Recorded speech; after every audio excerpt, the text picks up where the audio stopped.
خوش نمید به این ویدیو بچه الان روحان میخواد اندرگان رو بکشه. سلام. سفر به این کرده و ما اومدیم هدفمونم اینه. من همش میگم بریم نیکان میگم منو ببر تو این، منو ببر تو این، منو نمیبره. آخرم خودش راضی شد. بیا اینجا ببینم الان کل اینجا رو میدونم. فکر کردم من که من سروایورم. نانای شینجلی نانای شینجلی نانای.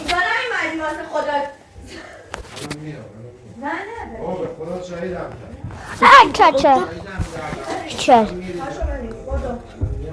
آقا سینا بخواب. آقا سینا نه آقا سینا خیلی خوب بچه ها 3 2 1 باشه من کل بدن با شامپو جستم همه جا.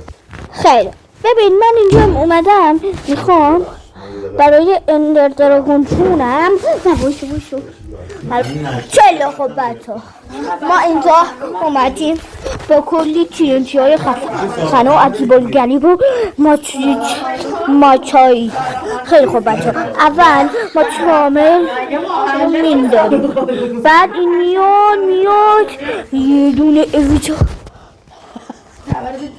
بچه ما اینا رو کریتیو کردیم کلشون رو زدیم. نکن دیگه مثل پارت آب بردار. آره آب ندار توی که من گفتم اون بالا بذار. اون بالا بذار. آره اون بالا اگه بشه میخوام برم بذارم. چون تو اندر دراگون تو آب خفه میشه. خفه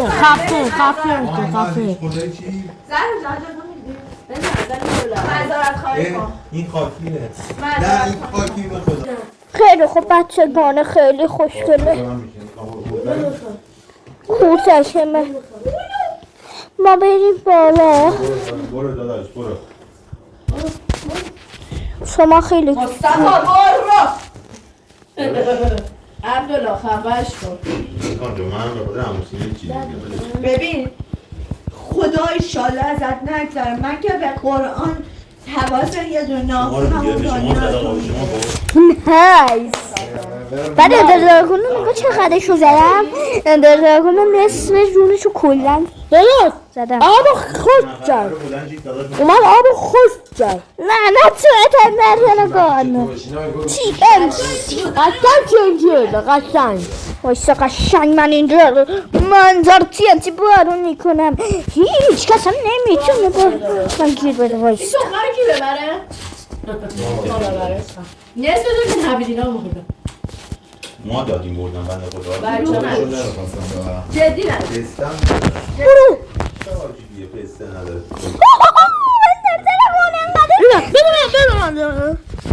من میخوام چنجی بهتره کنم. من میخوام مثل قبل باشه که بهتره کنم باشه. بیدیم اگه قرار نبود من به این بیرم. میدونم داداش الان رفتی به این دیگه.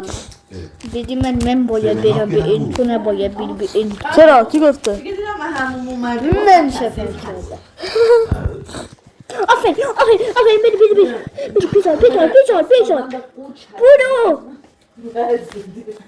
ایش ولو بیدی تو بیانجا گوگل من خوشگلی من تو خیلی ناناسی سینجلی نانایی. بابا ناخونم که شکوندی کتکم که زدی کم مونده دیگه بسوزونی منو. بسوزون تا صبح بابام طلاقم ازت بگیره راحت کی طلاقاتو بگیره؟ باباتون که هیچی بابا بابات صد خدا هم نمیشه. سوال دیگه هم بگرده مثل من پیدا نمیکنه داداش. نه بابا